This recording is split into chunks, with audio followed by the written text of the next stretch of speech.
Mais je voulais qu'on commence cette émission par Dominique Besnéard, qui était entendu hier dans le cadre de la commission d'enquête sur les violences sexuelles dans le cinéma. Et il a parlé cash. Et notamment, je peux vous dire que ça va faire beaucoup de bruit, je pense, parce qu'il n'a pas forcément été très prudent. Il a parlé de Charlotte Arnoult. Depuis 2020, vous savez que Gérard Depardieu est mis en examen pour viol et agression sexuelle après les accusations de Charlotte Arnoult. C'est une jeune comédienne qui affirme avoir été victime des agissements de l'acteur en 2018. Et selon elle, les faits se seraient déroulés à plusieurs reprises au domicile du comédien, ami de ses parents. Et le parquet de Paris, par réquisitoire définitif du 14 août 2024, a requis le renvoi de Gérard Depardieu devant la cour criminelle départementale pour être jugé de viol. Et il en a parlé hier. Et il en a parlé, effectivement, peut-être sans beaucoup de prudence. Je vous propose d'écouter cela. Une actrice qui va prendre des cours... du reste, le père est d'après ce que je sais, j'ai pas trop suivi, le père de cette comédienne est un ami de Depardieu. Donc elle y va, tout ça. Bon, moi généralement les cours de théâtre, on les fait dans des cours de théâtre. On va pas à domicile chez un acteur. En plus, comme on connaît Gérard Depardieu, il y a des bruits. Donc elle y est allée 2 fois, on m'a dit. Ah non, vous dites qu'elle ne devait pas aller à son domicile parce qu'il y avait des bruits. Est-ce que vous pouvez préciser? S'il vous plaît, merci. Monsieur Besnéard, allez-y. C'est dans ça marche, là. Son père connaissait Gérard Depardieu. Donc moi, je sais pas. En tout cas, c'est vrai que dans certaines... Alors peut-être plus quand j'ai été producteur, quand j'ai été... j'ai 3 vies, donc quand j'étais agent, moi j'ai quand même vu des actrices un peu dépasser les bornes. On va pas dans un hôtel avec un metteur en scène, excusez-moi, Weinstein qui allait à Cannes, et toutes les actrices quand même, certaines actrices allaient dans sa chambre pour peut-être faire une carrière américaine. Je l'ai vu ça. J'ai même des actrices dont je me suis occupé qui sont allées. Alors à un moment donné, c'est pas une histoire de talent, c'est qu'elles veulent réussir. Il n'a pas beaucoup pensé à lui, si vous me permettez, Dominique Besnéard, parce qu'il dit, je ne sais pas si c'est vrai ou pas, mais ce qu'il dit, que des actrices allaient dans la chambre d'Harvey Weinstein pour, en fait, avoir un rôle, bon, on peut imaginer que ce soit passé, bien évidemment, mais personne n'avait dit ça comme ça. En plus, il le dit devant une commission. On dit ça parfois comme ça, au coin d'une rue, pourquoi pas, entre amis. Mais il a dit ça dans le cadre de la commission d'enquête sur les violences sexuelles dans le cinéma. Je peux dire que le mouvement MeToo va sans doute réagir. Henri Mousseau face à lui déjà. Donc ça... oui, non, mais c'est bon. Dominique Besnéard, il a accompagné tellement d'acteurs en tant qu'agent. Il a toujours travaillé avec sa sensibilité et son filtre. Alors peut-être que c'est décalé par rapport à notre époque où il faut retenir et travailler des éléments de langage et voilà. Mais j'entends. Je dis, il n'a pas beaucoup pensé à lui. Voilà, exactement. Oui, mais je trouve parce qu'il va être une cible. Je pense, parce que ce qu'il dit va le mettre en difficulté. Il a déjà eu d'ailleurs des accusations qui n'ont pas été fondées forcément, mais moi je trouve que c'est bien d'avoir un peu de liberté sur ce sujet, parce qu'il y a une parole qui est tellement étouffante, étouffée. Et dans ce milieu du cinéma, les gens n'en peuvent plus. Enfin, en coulisses, ils vous disent, c'est épouvantable, il y a une sorte de tyrannie, de dictature féministe qui s'installe dans le milieu du cinéma. Je rappelle quand même qu'au Festival de Cannes, désormais, toute personne qui est mise en cause, c'est-à-dire même pas, qui est accusée publiquement, c'est-à-dire qui n'est même pas l'objet d'une enquête où il y a ou en procès, est déjà éliminée de toute possibilité de récompense. C'est une atteinte, et relaxé dans le cadre d'Ibrahim Malouf, il a été écarté du festival de Deauville. Effectivement, Ibrahim Malouf, alors qu'il avait été relaxé, donc même l'innocence aujourd'hui n'est plus un gage voilà. Et je pense qu'il y a un vrai problème avec la présomption d'innocence dans le cinéma, et qu'il va falloir un peu rééquilibrer les choses. Et c'est important que des paroles puissent s'exprimer là-dessus. Mais on a le droit de pas être d'accord. moi je trouve qu'il exagère un peu parce que effectivement, il fait un peu de ce qu'on appelle du victim blaming, c'est-à-dire en gros c'est la faute de la victime si elle s'est fait violer. Mais après tout, je trouve qu'il devrait y avoir la liberté d'échanger des arguments sur ce sujet et de pas être d'accord sans. Surtout, il devrait y avoir le respect de la présomption d'innocence. Vous avez raison. Audrey Valini. Je vous renvoie au livre récent de deux avocates que j'aime beaucoup, Marie Dosé et Julia Minkowski, qui viennent d'écrire un livre sur la présomption d'innocence qui est foulée aux pieds matin, midi et soir. Oui, mais de toute façon, c'est très simple. Si vous voulez qu'elle ne soit pas foulée aux pieds, vous interdisez de parler ce type de faits divers tant qu'il n'y a pas une mise en examen. Voilà. Alors, évidemment, les journalistes ne vont pas être contents, à juste titre d'ailleurs. D'ailleurs, dans leur livre, elles mettent en cause la presse qui joue un rôle parce qu'effectivement, quand vous retrouvez, elles disent même la presse en sait plus que nous. Eugénie Bastier. En sait plus que nous sur le contenu d'un dossier parce que tout fuite dans la presse. Et évidemment, quand vous êtes une personnalité connue, avant même que vous soyez jugé, vous avez votre dossier dans la presse avec des accusations terribles, et déjà votre carrière est foutue. Deuxième passage. C'est évidemment un vrai problème. Deuxième passage, il y en aura 3. Dominique Besnéard, qui était hier et qui a défendu Depardieu, qui a été très attaqué, bien sûr, ces dernières années, qui reste sans doute, peut-être, le meilleur acteur français de tous les temps. Alors, ça veut dire quoi, le meilleur acteur français de tous les temps ? Ça veut dire la filmographie. C'est-à-dire qu'il a, dans sa filmographie, 10 chefs-d'œuvre, 15 chefs-d'œuvre, que sans doute tout le monde, que très peu ont, ou peut-être personne n'a. Jean Gabin et Alain Delon, quand même. Oui. Jean Gabin et Alain Delon. Moi, je le mets dans la filiation. Oui, j'entends bien. Mais la production de Depardieu, notamment dans les années 70, c'est sans doute... Il y a beaucoup de films. Il y en avait moins, je pense, pour les noms que vous avez cités. Donc écoutons Dominique Besnéard qui défend Gérard Depardieu. Tout le monde voulait travailler avec Gérard Depardieu. Et moi, Gérard Depardieu, j'ai fait Martin Guerre pendant 3 mois pas dans le Gers, dans les Pyrénées, à Saint-Giron. Il n'était pas l'homme qu'on a vu après. Et sinon, et vous croyez, c'était l'acteur de Truffaut, vous croyez que Truffaut aurait pris un quelqu'un de malade? Alors là, donc, alors après, Gérard Depardieu, moi je suis très, très translucide. Pourquoi? Gérard Depardieu, il a commencé à vriller après la mort de son fils. Et même dans les comportements, moi j'ai fait un film avec lui qui s'appelait Bonne Pomme, où il arrivait, il faisait des blagues un peu salaces, rabelaisiennes et tout ça. Gérard s'est déplacé, mais tout le monde était là, c'était la cour. Et il a prolongé encore ce qu'il voulait dire sur Gérard Depardieu. Dominique Besnéard, et je rappelle, c'était hier dans le cadre de la commission d'enquête sur les violences sexuelles dans le cinéma, et vous avez reconnu Sandrine Rousseau qui pilotait cette commission. J'en avais marre de voir Elisabeth Depardieu, de voir tout le monde se dire mais c'est alors, et tout le métier s'est enrichi, tout le monde lui a tourné le dos. Alors moi c'est peut-être une fidélité, mais je regrette pas. Mais par contre j'ai pas voulu enlever mon nom, même quand j'ai su que c'était un pourri qui avait fait que j'ai jamais rencontré. Là aussi, ça a été léger de ma part. J'aurais dû faire une enquête. Mais dès l'instant où c'est Julie Depardieu qui me dit « on fait un truc sur mon père », je dis oui, voilà. Maintenant, moi, je ne suis plus du tout... j'ai des contacts, je n'ai plus de contact avec Gérard Depardieu. Mais moi, je n'ai pas envie... Il y a toujours la présomption d'innocence, même s'il y a des choses, des reportages, des choses. On en est. Vous êtes victime aussi, madame, comme politique. On lance des alertes. N'empêche que si demain il est condamné, ça sera, je sais pas, mais pour le moment, il n'est pas condamné.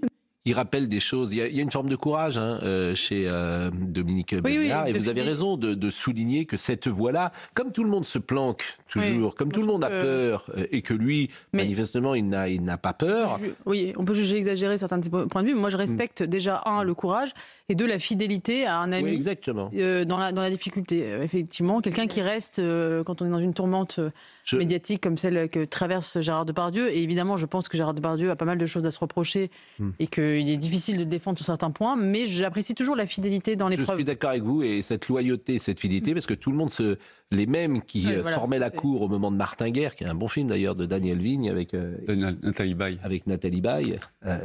Effectivement, les mêmes aujourd'hui se sont détournés de Depardieu. Et puis alors il y a un dernier passage, c'est lorsqu'il y a un échange un peu musclé avec Madame Rousseau, où Monsieur Besnéard lui dit arrêtez de faire la morale. Évidemment que quand vous avez des propos dénigrants sur les personnes qui parlent, eh bien derrière vous envoyez un message à l'ensemble. Mais c'est quoi les propos dénigrants? Dites-moi, vous racontez des histoires que vous voyez dans la presse. Moi d'abord, j'ai pas de tweet et des choses que j'ai dites à une époque quand Gérard Depardieu, c'est il y a combien d'années? Il y a un moment donné, ça va. Non mais là vous venez de parler. Si c'est mon exemple... procès, je me taille tout de suite. Mais déjà vous êtes dans une commission d'enquête. Non mais une commission d'enquête, on a l'impression que vous voulez me faire dire quoi? Non, mais Gérard Depardieu, je ne dois pas dire que je l'ai apprécié à une époque. Non. Qu'est-ce que vous voulez savoir? Mais la question, en plus, vous avez le droit encore de l'apprécier. Et j'ai le droit d'avoir mon opinion. Absolument. Vous n'êtes pas là pour me faire la morale. Je suis désolé, madame. Absolument. Et vous arrêtez de faire la morale à tout le monde. Est-ce que je peux vous poser une question, monsieur? Comment ça bien faire? Mais je trouve qu'il a parlé au nom de tous ceux qui n'osent rien dire à Mme Rousseau, qui sont terrorisés en plateau, les journalistes, etc. Donc, sur cet échange, ça va la morale. Surtout que c'est quand même Madame Rousseau qui a accusé Monsieur Bayou. Donc voilà. Mais c'est pour ça que c'était un grand agent aussi de comédien et d'artiste. Parce qu'en fait, Dominique Besnéard, moi j'ai travaillé avec lui longtemps, j'ai travaillé aussi avec Elisabeth Depardieu. En fait, ce sont des personnes sans filtre, qui sont avec le cœur et qui effectivement ne supportent pas non plus d'avoir des leçons de morale en permanence sur leur métier. Et effectivement, ce que disait Eugénie est très juste, c'est-à-dire cette fidélité aux artistes et de raconter le réel. Parce que c'est ça, en fait, qui est cette guerre contre le réel aujourd'hui et contre la culture. Alors, voilà ce qu'on pouvait dire sur ce sujet. Et vraiment, on a découvert ça avec Marine Lançon ce matin. C'est Marine qui avait écouté toute cette séquence. C'est toujours très intéressant, les commissions d'enquête. Souvent, je vous l'ai dit, dans n'importe quel domaine, parce que les gens parlent comme ils ne parlent pas ailleurs. Ils disent des choses qu'ils ne diraient peut-être pas à des journalistes. Sur la foi du serment, bien évidemment. Qui s'est déroulée à huis clos, malheureusement, début de semaine, dans laquelle était entendu notamment Jean Dujardin. Mais malheureusement, on n'a pas d'image parce que celle-là n'a pas été retransmise. Alors, Hanan Mansouri est là, vous la découvrez peut-être, elle est députée de l'Isère, elle est porte-parole UDR, qui est donc la formation d'Éric Ciotti. Il y avait cette table ronde de Raphaël Arnaud qui a créé la polémique, dehors les racistes, et on vous a-t-on dit, ce qui est quand même... audacieux. Voilà, hier, je ne sais plus qui disait, c'est un blanc qui dit qui vous dit à vous, dehors les racistes. C'est assez étonnant.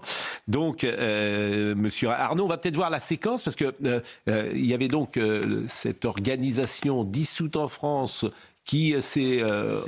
Voilà, qui s'est refaite qui s'est refaite en Belgique, et les frères musulmans, les fondamentalistes islamistes, pignon sur rue, à l'Assemblée nationale. Madame Yael Braun-Pivet, manifestement, elle avait piscine. Elle n'a pas voulu interdire cette réunion. Elle a motivé sa décision. Oui, enfin, elle peut très bien. Elle est très curieuse. Oui, elle peut décider. En fait, c'est toujours pareil. Comme les gens n'ont pas de courage, jamais, de prendre des décisions, ben voilà. Alors je voudrais que vous me racontiez ce qui s'est passé. D'abord, on voit peut-être la séquence, parce que vous entrez avec votre caméra, votre téléphone portable. D'ailleurs, la personne a dit que vous l'aviez agressé, vous ne l'avez pas du tout agressé.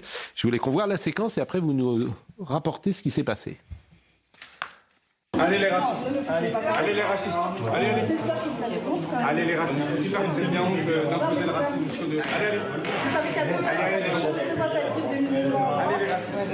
Remettez-vous en question d'avoir un que des islamistes pour représenter les musulmans. Pourquoi tu filmes comme ça? Allez les racistes, allez hop. Excusez-moi, vous voyez sortir? J'ai appelé les chefs qui vont faire. La scène elle est pleine et surtout on a fait son instruction. Par contre, c'est interdit de filmer dans les couloirs s'il vous plaît. C'est vraiment interdit. C'est vraiment interdit, je suis désolé. Donc là, c'est vous au premier rang, on vous voit de dos. Racontez-nous ce qui s'est passé. Alors, pour donner un petit peu de contexte, lundi, avec mes collègues du groupe UDR, on apprend que Raphaël Arnaud organise une table ronde à l'Assemblée nationale avec une association donc, qui est islamiste, qui a été dissoute en France juste après l'assassinat de Samuel Paty. Et donc, Raphaël Arnaud décide d'inviter la branche belge de cette association-là. Directement, je saisis la présidente avec mon collègue Mathieu Bloch. On lui écrit un courrier pour lui demander l'annulation pure et simple de cette réunion. Pas de réponse le mardi. En question d'actualité au gouvernement, je réitère, je fais un petit mot à la présidente que je lui ai transmis directement pour lui demander l'annulation. Là encore, pas de réponse. Et puis le soir, on a un retour nous expliquant de façon assez originale que effectivement cette association-là ne fait pas honneur à notre assemblée, mais que pour autant, elle peut pas annuler la réunion. Donc, avec certains collègues, on décide en fait de se rendre à cette réunion-là, se disant que déjà on a le droit de regard sur ce qui se passe à l'Assemblée nationale, puisque c'est quand même dans nos locaux et puis que c'est une table ouverte une table ronde qui est censée être ouverte à tous et notamment aux parlementaires. Et je remets à Raphaël Arnaud un petit dossier avec l'extrait du journal officiel mentionnant la dissolution de cette association-là. C'est la petite pochette bleue que je lui remets. Et donc là, directement, on voit le visage de LFI assez classique qui se lève, qui nous insulte et qui nous pousse directement vers la sortie. Quand il dit qu'il vous insulte, il dit simplement dehors les racistes. Il n'y a pas eu d'autres... Non. Voilà. Je considère qu'il y a pas de une injure. Oui. Mais il n'y a pas de voie de fait, ils vous ont pas... Bon, comment vous expliquez... Alors, il y a Bruno Retailleau qui a dit l'accueil par des députés insoumis du CCIE, fauné européen du CCIF dissous par Gérald Darmanin est une provocation. Je rappelle, le CCIF avait été dissous en décembre 2020 par Gérald Darmanin et en 2021, le ministre belge de la Justice avait expliqué qu'il existait des liens entre le CCIE et le CCIF, dissous quelques mois auparavant. Mais comment vous expliquez la position de Yael Braun-Pivet, qui a dit « Je déplore l'invitation de ce collectif, qui s'est substitué au collectif contre l'islamophobie en France. J'ai fait procéder aux vérifications requises. Sur ce fondement, il apparaît en l'état des informations disponibles que cette réunion peut se tenir. » Est-ce qu'elle avait la possibilité, Madame Yael Braun-Pivet, d'annuler cette réunion ? Moi, je crois qu'en tant que présidente de l'Assemblée nationale, oui, elle avait tout à fait la possibilité de faire annuler cette réunion-là. Le fait est qu'il y a aussi une certaine complaisance avec LFI dans tout ce qu'ils peuvent produire à l'Assemblée nationale, qui est assez terrible. On le voit aussi même en hémicycle. On n'ose jamais vraiment demander au LFI de respecter les autres, de rester dans le champ républicain, dans leurs paroles. Et là, c'est vraiment significatif. Elle ne veut pas prendre de risques, elle ne veut pas se positionner fermement contre... Parce qu'elle a peur qu'il y ait des... Je pense qu'elle a peur qu'il y ait des répercussions. Et puis exactement, en plus, il ne faut pas oublier... des représailles dans sa manière de diriger les débats de l'Assemblée nationale. Elle a peur qu'il lui fasse... Et d'ailleurs, le bureau de l'Assemblée nationale est composé d'un certain nombre de députés LFI. Donc, Cher Anna, André Valigny, que je connais bien, qui est de mon département, vous êtes un peu sévère, je trouve, avec Mme Braun-Pivet, qui ne ménage pas sa sévérité lorsqu'il s'agit de sanctionner les députés LFI qui dépassent les limites. Elle a sanctionné beaucoup de députés LFI. André, pourquoi cette réunion a-t-elle lieu ? Alors, je ne sais pas ce qui s'est passé. Moi, je pense qu'il y a une Braun-Pivet qui ne peut pas être suspectée de connivence avec LFI et avec l'islamisme. Il y a une Braun-Pivet très à cheval sur le respect du règlement. Mais si. Et le règlement de l'Assemblée prévoit qu'un député peut inviter qui il veut. Seulement qui il veut dans l'enceinte de l'Assemblée. Sauf que cette association, effectivement, avait été dissoute. Mais elle s'est reconstituée. C'est pas le même nom. C'est pas le même nom. Ça reste le même objet. C'est quand même une association qui diffuse des messages qui sont graves. Et vous savez qu'il y avait une deuxième association qui était présente, c'était les étudiants musulmans de France. On a vu des extraits de ce qui s'est dit dans cette table ronde. Ils demandent de manière très implicite l'installation de salles de prière dans les universités. Voilà ce qui s'est dit dans cette table ronde. Donc voilà aussi le message véhiculé. D'ailleurs, EMF, les étudiants musulmans de France, ont aussi des liens assez forts avec les frères musulmans. Bon, donc vous n'avez pas pu rester de toute façon. Si vous aviez voulu rester dans la réunion, c'était possible ou Oui, on aurait pu absolument dans ce cadre-là. Et à ce moment-là, vous arriviez à... L'objectif, c'était d'échanger un minimum, mais bon, le fond de leurs propos, on les connaît déjà et c'est assez dramatique. C'est purement de l'islamisme. Et d'ailleurs, ce serait bien aussi de mettre en lumière un peu que LFI cherche à faire du communautarisme toujours en essayant de se mettre en avant comme les porte-parole des musulmans, mais ils n'arrivent pas à inviter d'autres personnes que des islamistes pour parler des musulmans de France. C'est ça, exact. Ça, c'est très juste. Mais de toute façon, cette réunion, c'était un test. Bien sûr. Par rapport à la... Mais c'est pour ça que Mme Braun-Pivet doit être ferme. Après, moi, je suis désolée, mais on est quand même des défenseurs de la liberté d'expression et de réunion. Oui. Moi, je trouve important que la liberté d'expression existe et soit garantie. quitte à la combattre. C'est bien justement d'entendre ces gens-là, voir ce qu'ils pensent pour ensuite les combattre. Mais interdire a priori une réunion, moi je suis toujours gênée avec l'interdiction. Voilà. Alors, j'entends ce que vous dites. Moi, j'entends complètement ce que vous dites. Mais il se trouve que le mouvement avait été dissous. Dissous, c'est ça. Oui, voilà. mais pas la branche belge. Enfin, ouais. J'entends ce que vous dites.